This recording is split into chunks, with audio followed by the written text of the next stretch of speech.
Somewhere in this region of the world, this snake's about to jump from 90 feet up in a tree. Not because it's suicidal, but because it can fly. That's definitely proof that even snakes get tired of ground traffic. Oh, by the way, that snake is your mom, and there she goes. Great. You've picked quite the moment to hatch, just in time to witness her one-way flight to a permanent child-free vacation. You're now on your own with your siblings with absolutely no instruction for what comes next. I hate to tell you this since you can't even crawl right, but your first flying lesson starts right now. And by lesson, I mean one flight attempt where it's a race between your instincts and gravity, and second place is not an option. Your siblings volunteer as test pilots. They're going to demonstrate how it's done. Okay, maybe not him. That's one way to meet the ground. Well, I guess being born with the ability to fly doesn't mean being born with the ability to land. This sibling appears to have mastered the basics. Well, here goes nothing. Might as well follow him to that branch. That's a proper J-shape hang, meant to be your launch position, not just a dramatic pose for your last selfie. And? Wow. It's your turn now. Your muscles tense up for your first diving competition, except the pool's about 90 feet of pure air and your only safety net is, well, there isn't one. No pressure, but those dots circling above are eagles, and they're not exactly here to welcome you to the neighborhood. Apparently this wasn't challenging enough already. Mother Nature really has a sense of humor today. Well, YOLO.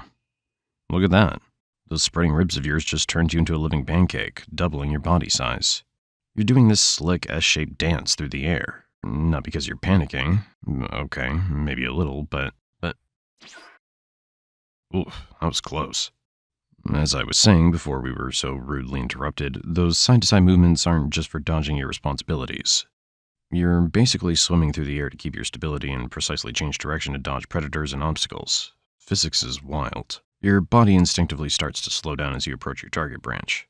Good thing, because this landing needs to be more calculated than a pro chess move. Except checkmate here means death. Congratulations, you didn't die. So far. But let's rewind about 20 million years to see how we got here. Your great-great times a million grandparents weren't exactly the aerial acrobats you are today. Back then, life was simple. Climb trees, eat stuff, try not to become stuff that gets eaten. When they needed to move between trees, they had two options. Take the long way around or experience the excitement of falling and see what happens. The ground wasn't any friendlier back then. Monitor lizards have been running the same all-you-can-eat buffet for millions of years. At some point, some of your ancestors got creative during their falls. Most of the time it didn't work, but sometimes they got results. The ones who figured out this trick had a slightly better chance of not becoming lunch, and that's where your genes were starting to take notes. Fast forward through a few million years of trial and error, and your ancestors' ribs started spreading wider, and their scales got more flexible, and their bodies learned that sweet S-shaped wiggle. Somewhere between 10 and 5 million years ago, these evolutionary happy accidents became the family business. Those who couldn't spread their ribs got their branch of the family tree pruned, while the ones who mastered the art of not dying kept passing on their genes to the next generation.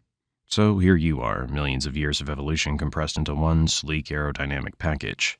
Time for you to discover that genetic heritage that those countless ancestors fought so hard to pass down to you. Life up here follows one simple rule. The ground is lava. Monitor lizards, civets, and larger snakes patrol below. They play a fun game called Catch the Falling Snake, so landing there is... Actually, better not to think about this for now. Let's be honest, your first few flights are pure chaos theory in action. Near misses, accidental successes, and definitely some moments that would have gone viral if snakes had smartphones. Which they don't. Each landing teaches you something new, like how to read the wind and where to aim your next jump. Everyone else sees trees. Flying snakes see a network of highways where every branch is an exit and every gap is an express lane. The higher the branch, the better the spot, at least according to your current real estate checklist. Though, unlike real estate agents, your competitors are perfectly fine with eating you if you get too close to their property. And up here, every promising branch could hide a hungry predator, so you always have to stay alert. After all this aerial acrobatics, you're getting hungry. Let's see what's on the menu.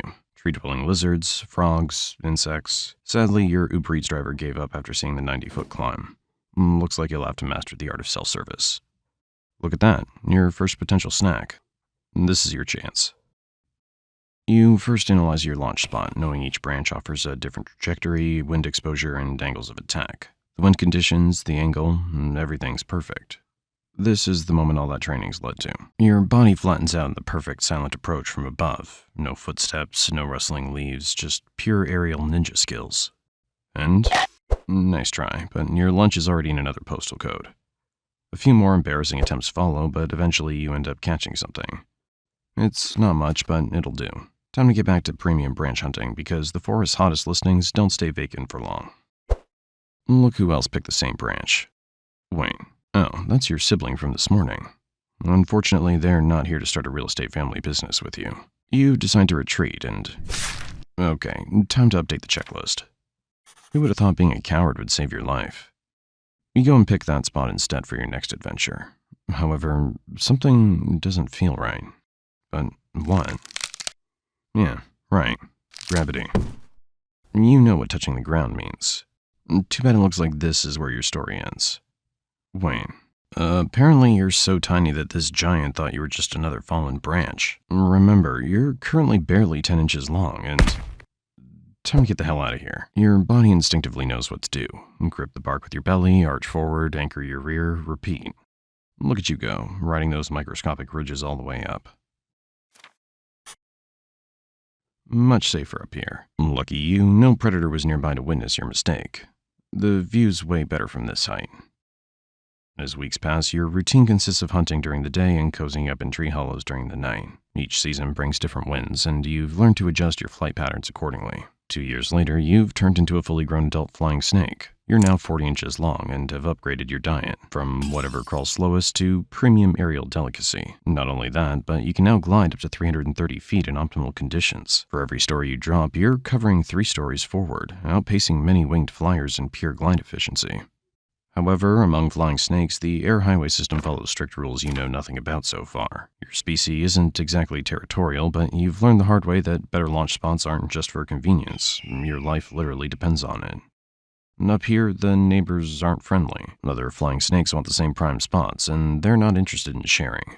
The air also gets busy during hunting hours. Everyone's trying not to become someone else's lunch while hunting for their own. Flying predators are still trying to use you as their snack, but you've gotten used to it, and now that you look the part, you've raised your standards when it comes to picking a launch spot. Speaking of which, the morning starts with what looks like a perfect branch conquest. That one's perfect. Clear angle, strong, good height. This one's perfect for hunting without becoming a bird's breakfast. Speaking of breakfast, you're just settling in, admiring how this prime spot gives you the perfect vantage point over your hunting grounds. Unfortunately, someone else had the same idea. The challenger tries to impress you. Very cute. Sorry, but that can't happen. Flying snakes don't actually fight. No biting, no slapping, not even a strongly worded letter. Instead, it's a passive-aggressive talent contest. Sometimes just looking big enough is enough to make the other guy back off, but it doesn't always work. Now it's a test of patience, or rather a test of who doesn't have any. Your rival leaps off the branch without a second thought, and you follow close behind.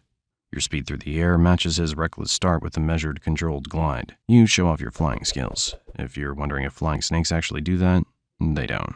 But it made you look good. As you two approach the target, one problem arises. 2 snakes, 1 branch. The rival hesitates for just a second, and that's all it takes. You capitalize on his hesitation and land on the branch first, leaving your rival with nothing to grab onto. His body twists mid-air, scrambling for another branch that doesn't exist. No choice but to land on the ground. You both know what that means. Your new branch becomes your watchtower. Hours pass while you remain perfectly still, your body curved against the bark. Even the most eagle-eyed predators can't spot you when you're in stealth mode.